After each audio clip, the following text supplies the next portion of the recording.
প্রিয় দর্শক, উপদেষ্টা পদ নিয়ে শুরু হয়েছে কামড়াকামড়ি। কে পেল কে পেল না, যাদেরকে দেওয়া হয়েছে তারা উপদেষ্টার জন্য যোগ্য না, অথবা তারা আওয়ামী লীগের দূষর। অর্থাৎ এই উপদেষ্টা পদ নিয়ে এখন সারা বাংলাদেশে চলছে তুলপাড়। এদিকে স্বাস্থ্য উপদেষ্টাকে আজকে চরমভাবে ধুলাই করেছে।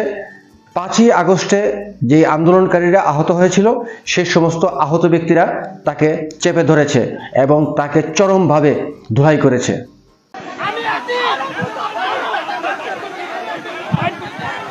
দর্শক, আপনারা দেখতে পাচ্ছেন বৈষম্যবিরোধী ছাত্র আন্দোলনের যারা আহত হয়েছে তাদেরকে আজকে যে উপদেষ্টা আছে তাদের গাড়ি আটকাই দিচ্ছে, উপদেষ্টার গাড়ি আপনারা দেখতে পাচ্ছেন।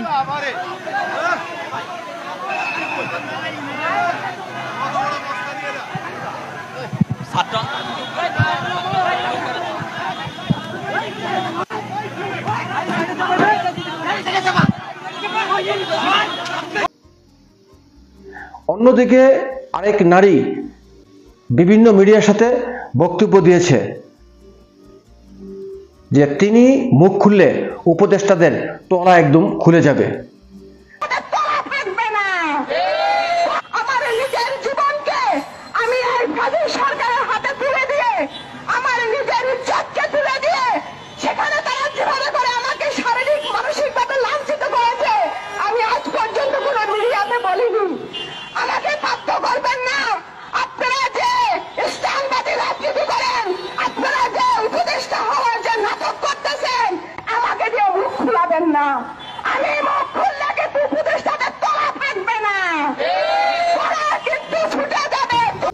প্রিয় দর্শক, আসলে কি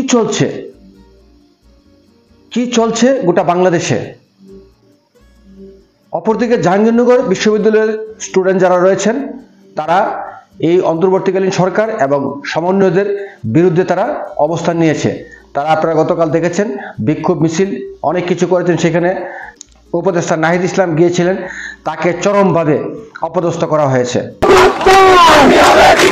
একটা কথা বলি, আমাদের যে উপদেষ্টারা হয়েছে ঢাকা বিশ্ববিদ্যালয় থেকে কয়েকজন হয়েছে, আমাদের জগন্নাথ থেকে কয়েকজন হয়েছে, অন্যান্য বিশ্ববিদ্যালয় থেকে কয়েকজন হয়েছে। আন্দোলন কি শুধু ঢাকা বিশ্ববিদ্যালয় করেছে? স্টুডেন্ট কি শুধু ঢাকা বিশ্ববিদ্যালয় করেছে? একটা স্টুডেন্ট ঢাকা বিশ্ববিদ্যালয়ের জীবন দেয় নাই, আমার সাবিক রায় জীবন দিয়েছে। জগন্নাথ বিশ্ববিদ্যালয় আজকে আর্মি হাতে দাও কাজ। জগন্নাথ বুঝে গেছে সব শালারা বাটপার, আর কারো উপরে আমরা ভরসা করতে চাচ্ছি না। এই সব শালারা বাটপার, আর্মি হবে ঠিকাদার। সব শালারা বাটপার, আর্মি হবে ঠিকাদার, আর্মি হাতে দাও কাজ। প্রিয় দর্শক, মনে হচ্ছে বাংলাদেশের মধ্যে এখন একটা নাটক চলছে।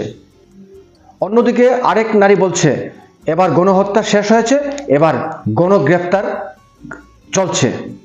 গণহত্যার কথা এবার আমি থামালাম, এখন যেটা শুরু হয়েছে সেটা হচ্ছে গণগ্রেফতার। প্রমাণ থাকুক না থাকুক গ্রেফতার করে নিয়ে যাও। ইভেন আমি মোবাইল সার্চ করা হচ্ছে, এইটা কোন আইনে লেখা আছে? আমার মোবাইলে আমার ব্যক্তিগত অনেক কিছু থাকতে পারে, সেখানে সেই কন্টেন্টগুলো আপনারা কেন দেখবেন? আপনাদেরকে আমার মোবাইল চেক করার অধিকার কে দিয়েছে? আপনারা বিনা ওয়ারেন্টে, আমরা ফরেনসিক মেডিসিনে পড়েছি যে কগনাইজেবল অফেন্স ছাড়া কোন রকমের গ্রেফতার করা যাবে না। সেখানে কোন রকমের প্রমাণ ছাড়া, কোন রকমের ওয়ারেন্ট ছাড়া আপনারা গ্রেফতার করতে আসেন। এর কারণ কি? এর ব্যাখ্যা কে দেবে? আমরা যার কাছে বিজয় দিতে সেই দুর্নীতিগ্রস্ত। এই মুহূর্তে যারা চ্যানেলটি দেখছেন প্রত্যেককে শুভেচ্ছা, অভিনন্দন। চ্যানেলটি সাবস্ক্রাইব করে পাশের বেল বাটনটি চেপে দিয়ে পাশে থাকুন, যাতে করে প্রতিনিয়ত আপডেট খবরগুলো আপনারা পেতে পারেন।